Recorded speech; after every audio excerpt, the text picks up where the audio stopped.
Hello, YouTube. Hi. My name is Jada, and I am currently 35 years old. I will be 36 in about 2 weeks, and I'm just here because I want to kind of talk about my miscarriage story.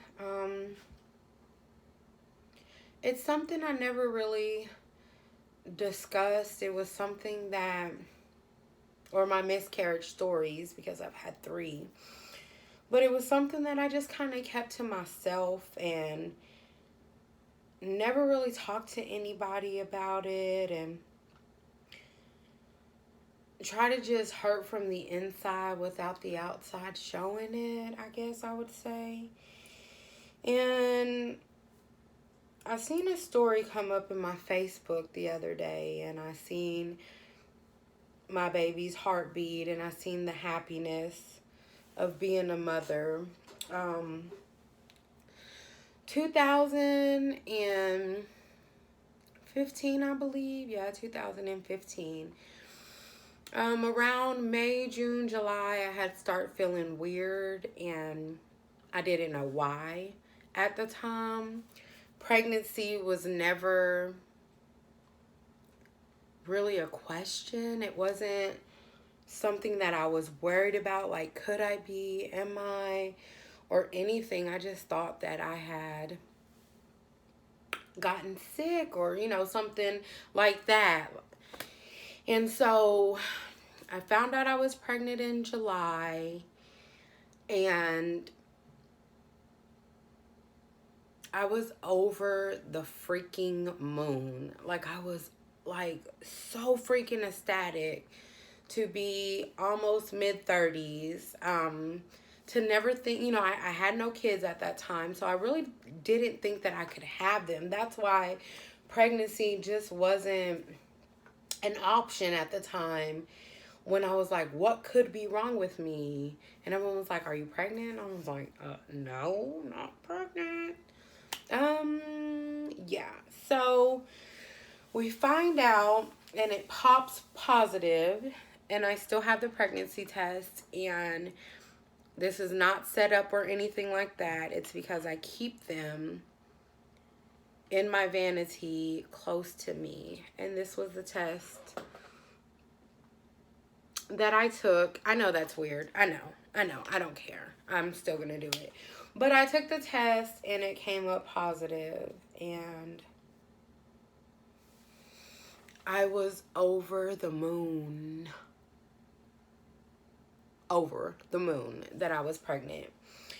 And I just couldn't believe it. Like, I was so excited. I text my husband, and I was like, guess what? And he was like, what? I was like, guess who's going to be a dad? Period. And he texted me back and was like, who? And I'm like, you. And he's like, no ma'am. And I'm like, yes sir, we're pregnant. Long story short, so we're super excited, y'all. Like, super excited. Do you hear me? Like, he don't have any kids. I didn't have any kids. We still don't have any kids. But, so we were super excited. And I'm going to start off probably amazing on this story, because this is the happy part. So we're super excited. We're thinking about, like, everything. Is it a boy? Is it a girl? We're going to be parents. A little you, a little me. The norm. And everything's fine. And I'm getting all the symptoms. And my body hurts from stretching from the baby growing. And morning sickness. And all of that stuff happens. Not great. But so we go to our checkup, and I remember the day, and actually yesterday was the anniversary of when we first saw and heard the heartbeat. And I think that's kind of triggered me to want to tell my story. Maybe nobody will listen. Maybe nobody will ever see this. Maybe I won't ever even upload it. But I want to tell my story. I need to get it off my chest. It's been 4 years since the ordeal started. And like I said, I think I talked to family and friends about it, but I always, not going to say I never cried or anything like that, but I just never really got super sad except for the day that everything happened. So, I'm going to tell that story and I'm going to try not to cry. And maybe this will help somebody, because at the end of the story, there is a little bit of a silver lining that saved my life and helped a lot with my weight loss and stuff like that. So we go to the doctor's appointment and we see the baby. We hear the heartbeat. It looks like a little bitty chicken nugget and it's so cute. And I'm just like, oh. If I figure it out, I'll insert a video right here of the heartbeat and of the day. And so we went, and this is 2 weeks prior. And so we see the heartbeat and everything like that, and we're super excited. And at that point, like, I've been like, I want to tell everybody we're pregnant. And my husband, he's like, just chill out, just wait, this and that. And I know you're supposed to wait like 3 months. And we were close to it when we found out, first of all, and got the doctor's appointment. Excuse me. So we hear the heartbeat. Everything's beautiful. I'm going to be a mommy. I'm 30-something years old. I'm excited. I'm post on Facebook and go on about life. But I did notice that when we did the sonogram, the doctor was a little unsure about something, but he never spoke on it at this time. He didn't say anything. Loose neck from losing weight. 217 pounds down. But so he never really said anything. But you know how you're in a situation where you can read people, and I'm in the medical field, so I can't really see everything, and it looks fine to me. I've never been pregnant. So it wasn't something like I could say, I've experienced that. That's not right. So it looked fine to me. I'm ecstatic. I go home, and he's like, we're going to set you up for an appointment in 2 weeks. And at that point, I should have known that something maybe not be all the way right, that he wasn't telling me. Because I thought when you were pregnant, you didn't go to the doctors that often until you were like in your last month. So I'm like, But I don't think about it because I'm overjoyed. I'm happy. I'm going to be a mom. I'm going to be a mom. And I go on about life. And I would say it was like a week after that appointment that something kind of changed for me.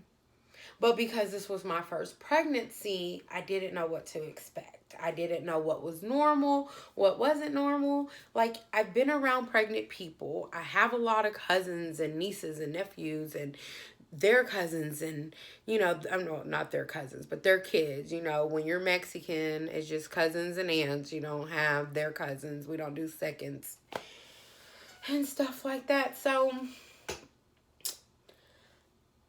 I just noticed that my symptoms, pregnancy symptoms, had seemed to kind of fade. And you know what we do? We go to WebMD and look stuff up. So I looked stuff up.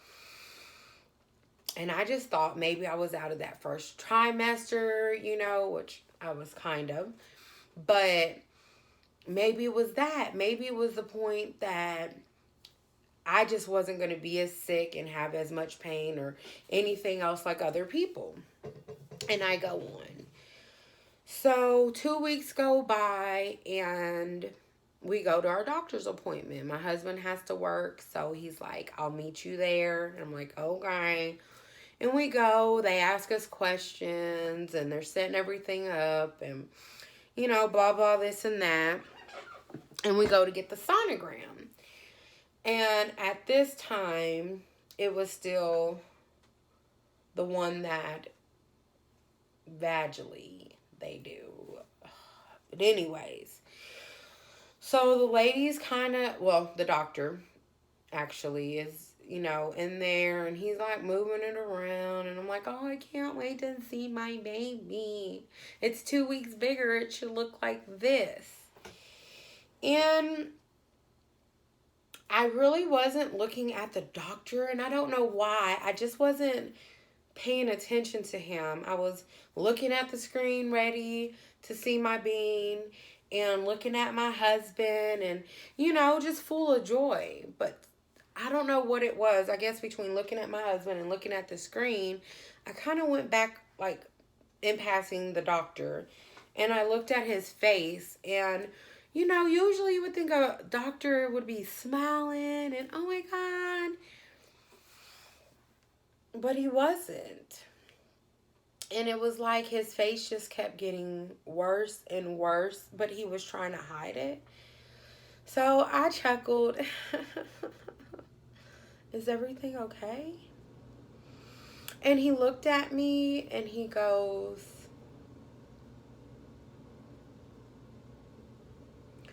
I think we need to set you up with the sonogram at the hospital. And I'm like, okay.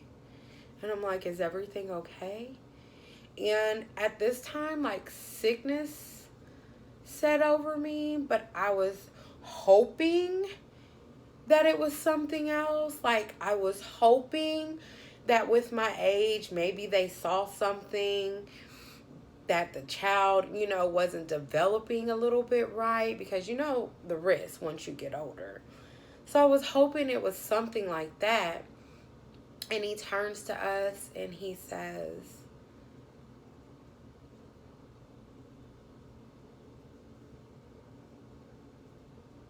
there's no heartbeat. There's a sac,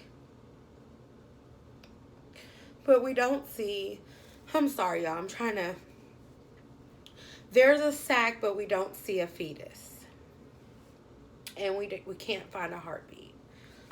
Our machine is a little bit older, and the one we usually use, we don't have it today. So what I want to do is send you to the emergency room, and I want them to do a sonogram. And at that time, y'all, I want to say that I was positive. I want to say that I was like, oh, it's nothing, da, da, da, da, da.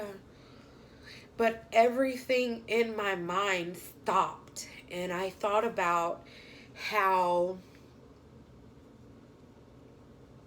my symptoms had went away, and how my cravings have went away, how my tender breast had went away, how the pain in my back and stuff like that had went away. And maybe that's why, because not because I was out of the trimester, but because I was no longer carrying the fetus. And my whole world stopped. This was me and my husband's first child. We had so many plans of what life was going to be as a mom and a dad. This was me and my husband's only children. Like, he didn't have any, I didn't have any. So it wasn't like these were the only kid or the only child we were going to have together. This was going to be the only child we both had in general. I thought about the long nights that we talked about the baby and who it would look like and whose genes would be stronger. And all that just kept playing in my head, and I was just like, it can't be right. It's the ultrasound. We're going to go to the hospital, and everything's going to be fine. So we leave the doctor's office and we go straight to our local emergency room with outpatient orders to have a sonogram done. And we sat in a room, not the actual room where they do a sonogram, but there's a waiting room. And it seemed like we sat there forever. And every pregnant lady that could walk by did.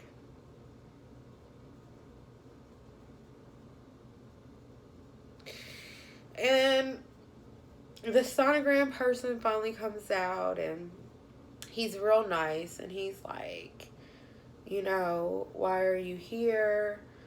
And I give him the paperwork, and I can just see it in his face too. Like, I can just see it. That has to be a horrible job to have to do too. To have a couple come in and you see on their paperwork that they're getting a sonogram to make sure that their baby is still alive. And he really didn't speak too much, but he spoke enough. And he gave us, you know, our time, and he told me what was going to happen. And he walked out the room and asked me to get undressed and get on the table. And so I did. He came back in. He started the sonogram. It was the same machine. Well, I'm not going to say the same machine they used last time, but the same kind. And they did it the same way. And he kind of turned it where I couldn't see it, but my husband was standing. Sorry about these arms, y'all. When you lose weight, you just have saggy skin. I'm sorry.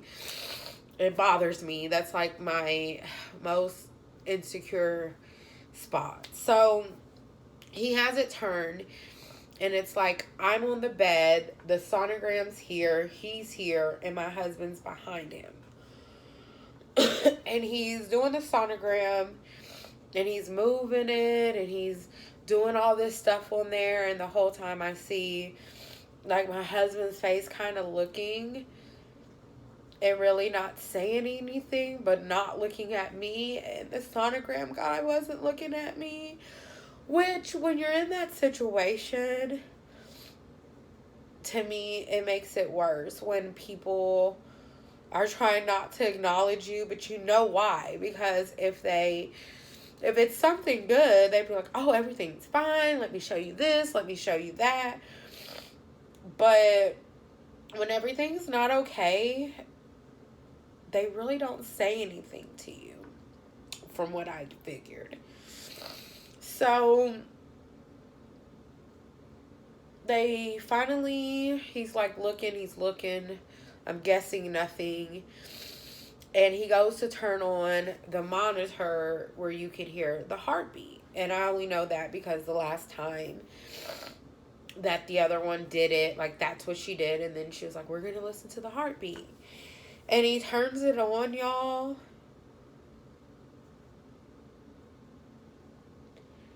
And it was like nothing. There was no heartbeat sound.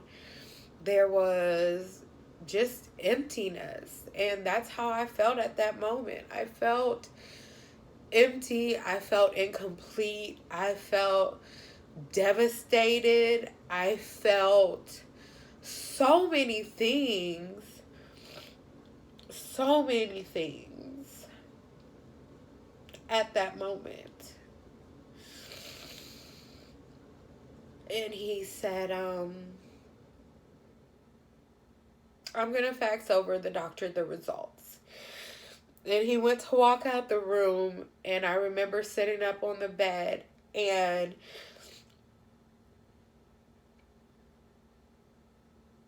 I said, there's no baby no more, is there? And I tried not to cry because I didn't want him to feel bad. I didn't want him to feel bad. I just needed to know, like, you know, I didn't want to wait for the doctor to call me. Just tell me. And he looked at me and he said, I'm sorry, ma'am, but there's no heartbeat and there's no baby.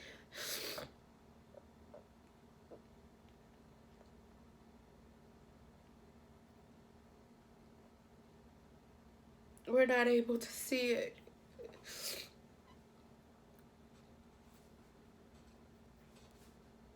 The little sack that the baby in was there, but there was barely anything in it. Just such a little, it just seemed so small, but it looked like a chicken nugget the last time. And I just remember, like, numbness.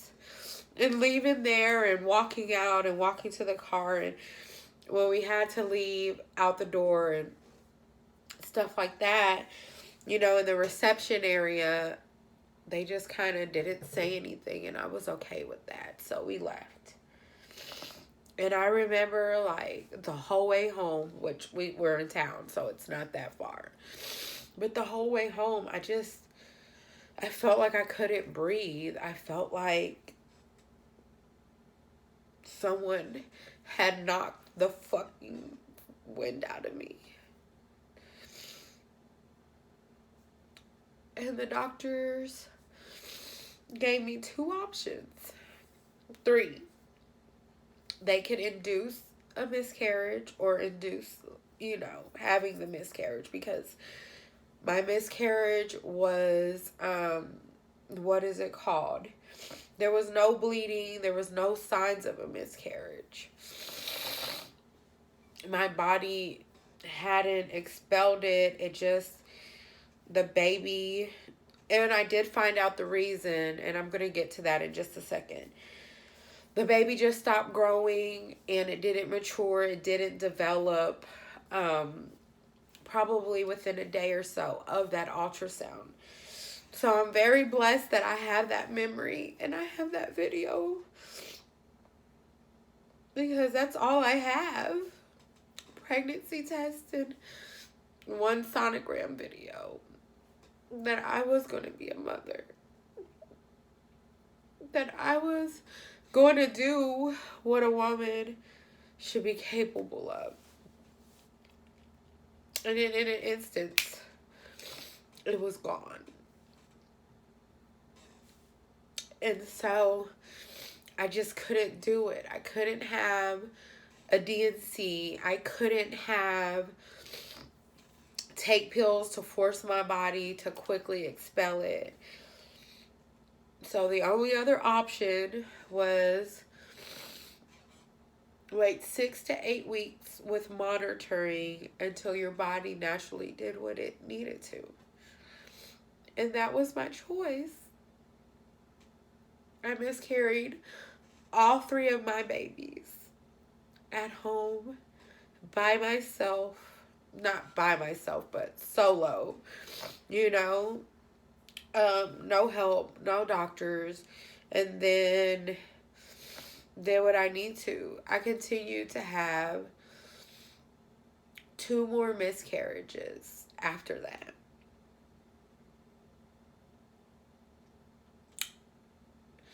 For the next 2 years, every 7 months, I got pregnant. Almost 3 years. And the last 2, I actually had a miscarriage. I actually bleed and expelled at that time. It wasn't, no, the last one actually not, the second one. With my last baby, I got pregnant in December, November. We went to a specialist that dealt with regular pregnancies, but if you turn high risk, they had specialists there, because I had 2 miscarriages and they couldn't tell me why. It wasn't genetic. It wasn't any of that stuff. I went to a horrible place, which I'll tell, that's too long of a story, with my second baby, and they didn't care. They didn't care any of the things that I told them. They didn't care when I came to get checkup and told them I was bleeding. They just pushed me off and it'll be okay. It's normal, blah, blah, blah. And with my third baby, I went to a specialist in Dallas and found out and was diagnosed with Hashimoto's disease, which means I have no thyroid. It doesn't function barely, and at this point, probably not at all. I was put on medicines. They tried to save the baby and hope that it would grow, but by the time I got to the specialist, I was 9, going on 10 weeks. The baby was showing at 6 weeks. And I knew then that something was wrong. I knew how long I'd been pregnant. I knew when I took my pregnancy test and they told me because of all of my hormones and being pregnant twice before in such a period of time and miscarriaging that maybe I was just soft. So they did the whole wait 2 weeks. We're going to do another sonogram and we'll see. Because the baby's heartbeat at that time was really high. For it to only be 6 weeks old, if it should have been 10, and the heartbeat to still, be working like it was. But after my first visit, the doctor called me because he knew about my previous miscarriages. And he said, we're running all tests before I left to see what's going on. And I found out about the Hashimoto's and the thyroid. That's also the reason why I gained 200 pounds besides depression in 2 years, because I no longer have a thyroid and I have to be on medication to help actually stabilize my pregnancy. It makes all the hormones for that.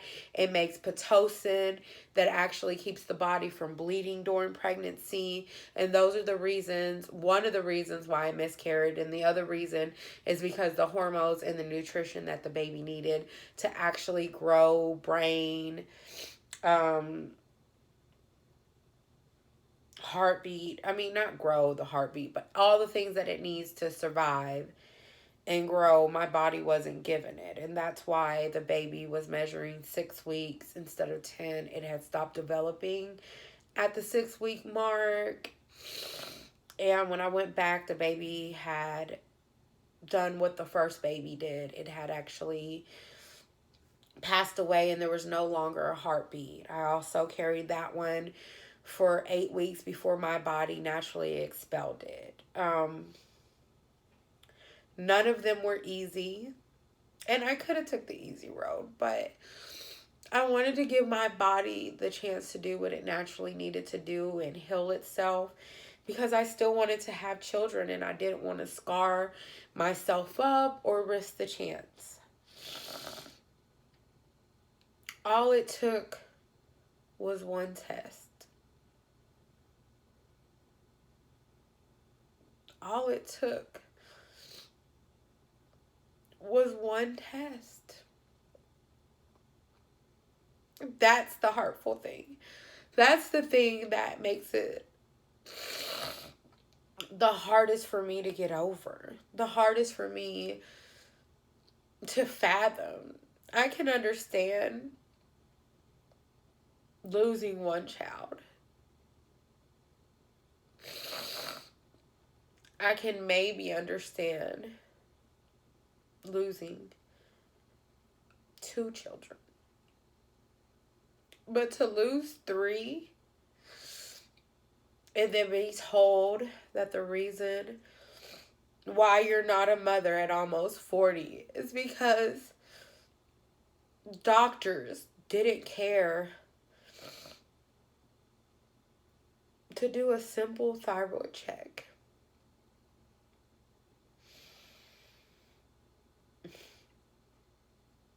Because it was my age, it was my weight, it was my smoking, With the first one, it was everything else. And then to come to find out, no, my babies wouldn't have made it. If I would have continued to get pregnant, if I wouldn't have went to the specialist, I would have never known. I might not even have been here myself. So my baby saved my life because I could have got cancer. I could have died from my thyroid. And it makes me grateful, but I'm so sad every day that they had to give up their life, that their life was not allowed to even be brought here because of a simple test.